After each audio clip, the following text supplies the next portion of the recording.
From the construction of the Giza pyramids to ancient symbols written thousands of years ago that depict modern helicopters and yachts, the land of Egypt is filled with mysteries that astonish human intellect. 550 kilometers away from Cairo, there's a city known as Abydos, one of the ancient cities of Egypt. On one side, it's 11 kilometers away from the Nile River, and on the other, it's surrounded by endless stretches of sand. In 1988, a stormy wind uncovered a strange object from under the sand. It was a structure made of extremely decayed wood, hollowed out by termites. To understand its reality, an archaeological team began excavation in year 2000. This excavation had to be done very carefully because even a small mistake could damage the structure.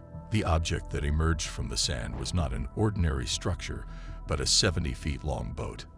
What was this lone boat doing in the middle of the desert? The mystery didn't end there.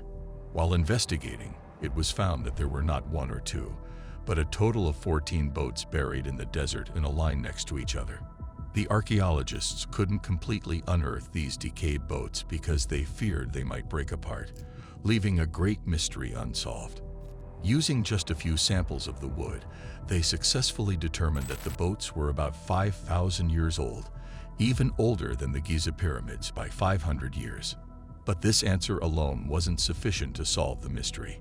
Years later, with the help of advanced sonar scanning technology, archaeologists were now able to create a 3D model of the entire area without physically touching it. The 3D model showed boats, 60 to 70 feet long, placed parallel to each other with great care. Looking at the site where these boats were found, the first thought that came to mind was whether this was the shoreline of the Nile River back in the day. Experts immediately dismissed this notion because if these boats had drifted ashore from the river, they would have been in a disarrayed position. Instead, they were perfectly aligned, indicating they were brought and placed there. Moreover, the landscape analysis around the area showed no signs that the Nile River ever flowed there. So, whose boats were these? And if they hadn't drifted here from the river, why were they brought to the desert? A clue emerged when the structure of the boats was recreated using 3D graphics. These were not ordinary boats, but rowing vessels that required 30 people to operate, similar to modern raft boats. Their design involved carefully joining wooden planks with ropes. The archaeologists noted that these boats appeared quite different and more advanced compared to other boats from that era. The wooden planks were cut at a special angle and fitted inside. It seemed these boats were built for beauty. In ancient Egypt, only one person could own such boats, the Egyptian king or pharaoh. Only a king had the power to abandon state-of-the-art boats in the desert like trash. But why were they left in the desert? To unravel the mystery of the Abydos Boats, Egyptologists began investigating the area around where the boats were buried. Nearby, they found a large ruined structure made of clay bricks, which seemed like an ancient Egyptian place of worship for their god, the pharaoh.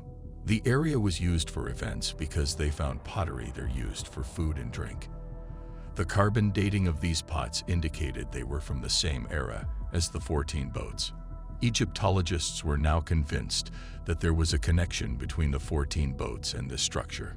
A closer examination of the boats revealed clay brick walls built around them, curved to match the shape of the boats, as if they were specifically made for them. These walls were not just on the sides, but also underneath the boats. If there were walls on 3 sides, it's likely there were also walls on top, which had collapsed over time. When 3D graphics were used to reconstruct the upper part of the boats with these walls, it appeared they were boat coffins. Yes, like mummies. These boats were also placed in these coffins 5,000 years ago with great honor. They were covered with white limestone plaster for beauty. When sunlight hit them, they shone brightly in the desert. It's worth mentioning that when the pyramids were newly built, their top layer was also covered with a similar white plaster. Archaeologists have found many pieces of evidence suggesting that ancient Egyptians used white limestone plaster for beauty. Like pearls, the pyramids also shone in the desert. After years of research, Egyptologists had largely solved the mystery of the Abydos Boats. It was confirmed that these boats did not drift here from the Nile River. Their advanced design indicated they belonged to an ancient Egyptian king and were placed in these coffin-like structures. The only remaining question was why the boats were placed in these coffins. Just 1.5 kilometers from this site, in the desert, there is a tomb of an Egyptian king, built in the same era as the boats, the worship place, and the pots found inside. In this tomb, not only was the pharaoh's mummy found, but also small boxes containing the remains of the pharaoh's close associates, buried on the same day the king died. In honor of the king, all his close associates decided to leave this world with their god, their pharaoh. They believed that to ease the journey after death, it was necessary to bury the king with all his wealth, belongings, and even his servants. The boats were placed in these grand coffins for the king's afterlife. This practice has been observed in the tombs of other Egyptian pharaohs. Most of these tombs have been looted, and many may still be buried under the sand. In 1922, in the Valley of the Kings, the tomb of King Tutankhamun was found several feet below the ground, miraculously untouched by looters. This tomb contained the king's entire treasure and belongings in pristine condition. Among this treasure were 35 boat models, presumably buried for the same purpose as the Abydos Boats, to ease the king's journey in the afterlife.